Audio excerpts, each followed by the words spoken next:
मैं दीपा शर्मा आपको क्लास 8 की हिंदी का चैप्टर 2 पढ़ा रही हूँ। इसमें आपको काकी चैप्टर का क्या नाम है बच्चों? काकी, जिसे हम इंग्लिश में कहते हैं पेटलमैन आंटी।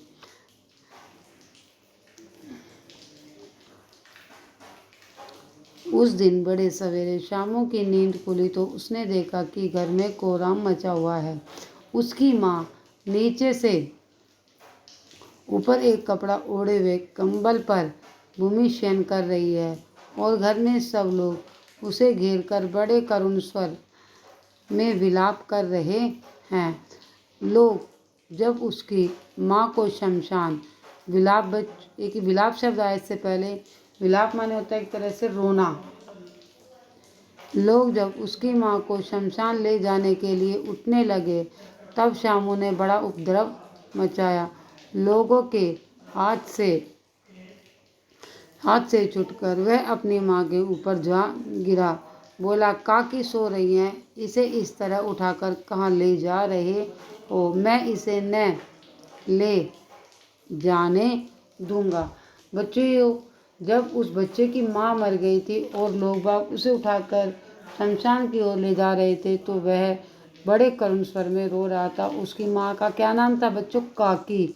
वो अपनी माँ को क्या कहता था? काकी। तो वे उन सब से रोते हुए क्या कह रहा कि काकी सो रही है, मैं उसे तुम्हें कहीं नहीं ले जाने दूंगा। लोगों ने बड़ी कठिनाई से उसे हटाया। काकी के अग्नि संस्कार में भी वह न जा सका। वह दासी राम राम करके उसे घर पर संभाले रही। यद्यपि बुद्धिमान गुरुजनों ने उसे विश्वास दिलाया कि उसकी काकी उसके मामा के यहाँ गई, परंतु वह बात उससे छिपी न रही कि काकी और कहीं नहीं राम के यहाँ गई है। काकी के लिए कई दिन लगातार रोते रोते उसका रुदन तो धीरे धीरे शांत हो गया, परंतु शोक शांत न हो सका। वह प्राय अकेला बैठा शून्य मन से आकाश की ओर ताका करता। बच्चों, ये एक छोटे से बच्चे की कहानी है जिसमें एक बच्चा, वो बेचारा अकेला अपनी माँ के साथ रहता था और क्या है कि माँ के साथ रहता था। पापा का भी कोई इस चैप्टर में जिक्र ही नहीं किया। तो क्या है, वह रोते रोते उसका रोना तो शांत हो गया, परंतु वह अकेला बैठा बैठा आकाश की ओर ही देखता रहता था। एक दिन उसने ऊपर एक पतंग उड़ती देखी। न जाने क्या सोचकर उसका हृदय एकदम खिल उठा। पिता के पास फिर पिता आ गए। जाकर बोला, काका मुझे एक पतंग मंगा दो, अभी मंगा दो। उसने अपने पिता से कहा कि पिताजी मुझे एक पतंग मंगा दो, मुझे यह पतंग अभी मंगा दो। पत्नी की मृत्यु के बाद से विश्वेश्वर बहुत अनमने से रहते थे। अच्छा मंगा दूंगा कहकर वे उदास भाव से और कहीं चले गए। उसने क्या कहा उनसे कि शामू से क्या कहा कि अच्छा मैं तुम्हें अभी थोड़ी देर में पतंग मंगा दूंगा, और वे यह कहकर बाहर चले गए। शामू पतंग के लिए बहुत उत्कंठित था। वह अपनी इच्छा से किसी तरह न रोक सका। एक जगह खूंटी पर विश्वेश्वर का कोट टंगा था। उसने इधर उधर देखकर उसके पास स्टूल सरका कर रखा और ऊपर चढ़कर कोट की जेबें टटोली। एक चवन्नी पाकर वह तुरंत वहाँ से भाग गया। यानी उसने क्या बच्चों, पतंग को करने के लिए क्या किया कि अपने पिता की कोट जो एक खूंटी पर टंगा हुआ था उसकी जेब टटोली। तो उनकी जेब में क्या निकला? एक चवन्नी निकली, और वह चवन्नी को पाकर तुरंत वहाँ से भाग गया। सुर्खिया दासी का लड़का भोला शामू का साथी था। शामू ने उसे चवन्नी देकर कहा, अपनी जीजी से कहकर चुपचाप एक पतंग की डोर मंगा दो। जो शामू का दोस्त था उसने उसे जो कहा था कि एक तुम चवन्नी ले लो और उस चवन्नी से क्या कर लो, पतंग की डोर मंगा लो और एक पतंग मंगा लो। देखो अकेले में लाना कोई जान न पाए। पतंग आई एक अंधेरे घर में, उसमें डोर बांधी जाने लगी। शामू ने धीरे से कहा, बोला किसी से न कहो। मैं एक बात कहूँ। उसने क्या कहा, शामू ने अपने दोस्त, उसके दोस्त का क्या नाम था बच्चों, भोला। भोला से कहा कि यदि तुम मेरी बात किसी से न कहो तो मैं तुम्हें एक बात कहूँ। भोला ने सिर हिलाकर कहा, नहीं, मैं नहीं किसी से न कहूँगा। शामू ने रहस्य खोला, मैं यह पतंग ऊपर राम के यहाँ भेजूंगा। इसको पकड़कर काकी नीचे उतरेगी। मैं लिखना नहीं जानता, नहीं तो इस पर उनका नाम लिख देता। बच्चों बच्चों शामू ने वो पतंग किसके लिए मंगाई थी, अपनी माँ के लिए। और क्या चाह रहा था वो छोटा बच्चा, उसे नहीं पता था कि वहाँ तक पतंग नहीं पहुँच पाती। वो भगवान के पास उस पतंग को भेजना चाहता था। और क्या चाहता था कि पतंग की डोर को पकड़कर मेरी माँ नीचे आ जाए और वह उस पतंग पर उनका नाम लिख देना चाहता था। भोला शामू से अधिक समझदार था। उसने कहा, बात तो बहुत अच्छी सोची, परंतु एक कठिनाई है। यह डोर पतली है, इसे पकड़कर काकी उतर नहीं सकती। इसके टूट जाने का डर है। पतंग में मोटी रस्सी हो तो सब हो जावे। शामू गंभीर हो गया। मतलब यह बात लाख रुपए की सुझाई गई। यानी कि उसने कहा बोला ने कि भाई जो हम पतंग की डोर बांधते हैं वो डोर बहुत बारीक है और अगर इस पतंग पर मोटी डोर बांधी जाए तो शायद तुम्हारी माँ वापस आ सकती है। परंतु कठिनाई यह थी कि मोटी रस्सी कहाँ मंगाई जाए, पास में दाम है नहीं।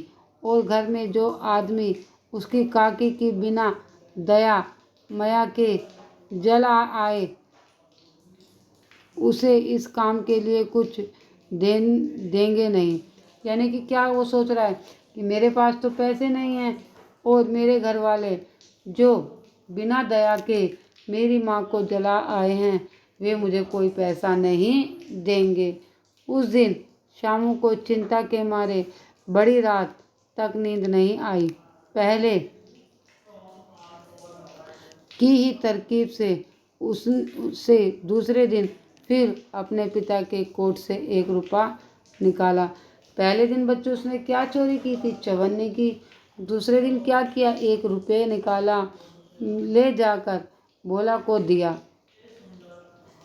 बोला, देखो भोला, किसी को मालूम न होने पाए, अच्छी 2 रस्सियाँ मंगा दो। एक रस्सी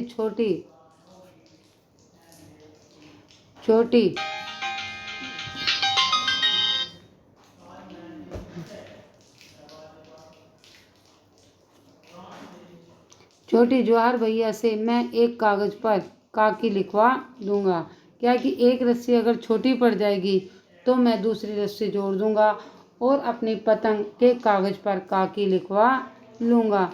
नाम लिखा रहेगा तो पतंग ठीक उन्हीं के पास पहुंच जाएगी।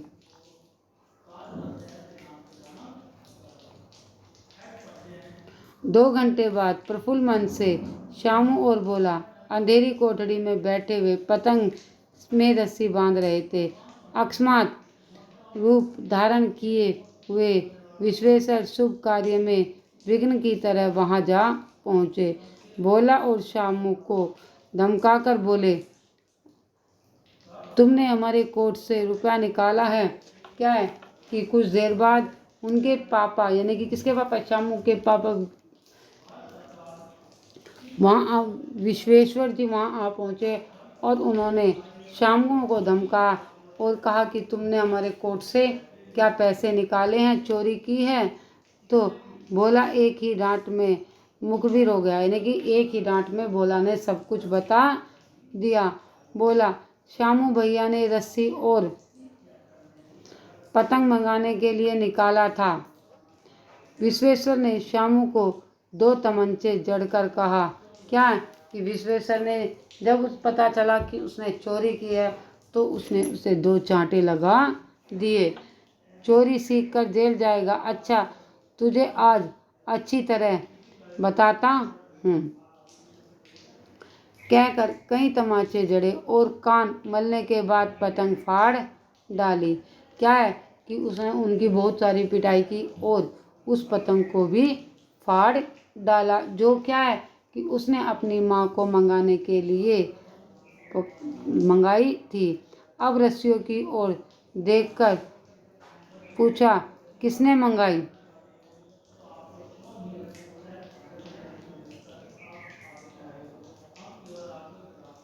किसने मंगाई?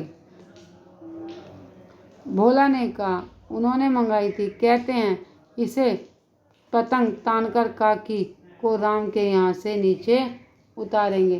तब क्या कहा भोला ने? विश्वेश्वर की बात को पूछते हुए कहा कि भाई किसने मंगाई पतंग? तो भोला ने क्या कहा, अपने दोस्त की, जो उसकी माँ के पीछे छुपी हुई उसकी ममता को देखकर कहा, क्या कहा कि यह श्यामू ने मंगाई थी। और क्या कह रहा था कि जिस पतंग पर काकी लिखेंगे और काकी इस पतंग के जरिए नीचे आ जाएगी।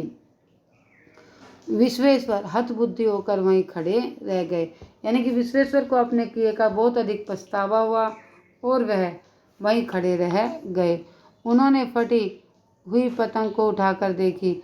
उस चिपके हुए कागज पर लिखा था काकी।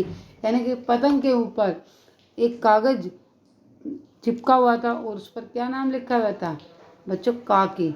यानी कि इससे हमें लगता था कि हम बचपने में कई ऐसे कार्य करते हैं कि जिसकी हमें कोई सुध बुध नहीं रहती। हम बड़े होने पर भी हमें अपनी माता पिता से, अपने भाई बहनों से उसी प्रकार प्रेम करना चाहिए। हमने कई जगह पर देखा कि ये प्रेम बड़े होने पर कम हो जाता है। इसके राइटर हैं सियाराम शरण गुप्त। बच्चों, अगर आपको पाठ को समझने में कोई कमी या कुछ वर्ड्स मीनिंग समझ में ना आ रहे हो तो उनके अर्थ आपको यहाँ पर मिल रहे हैं। फिर आपको अभ्यास में कुछ मौखिक प्रश्न हैं। जब शामू की नींद खुली तो उसने क्या देखा? जब शामू की नींद खुली तो उसने क्या देखा बच्चों? शुरू की लाइन है, तो उसने घर में कोहराम मचा हुआ देखा। वह किसके अग्नि शयन में न जा सका?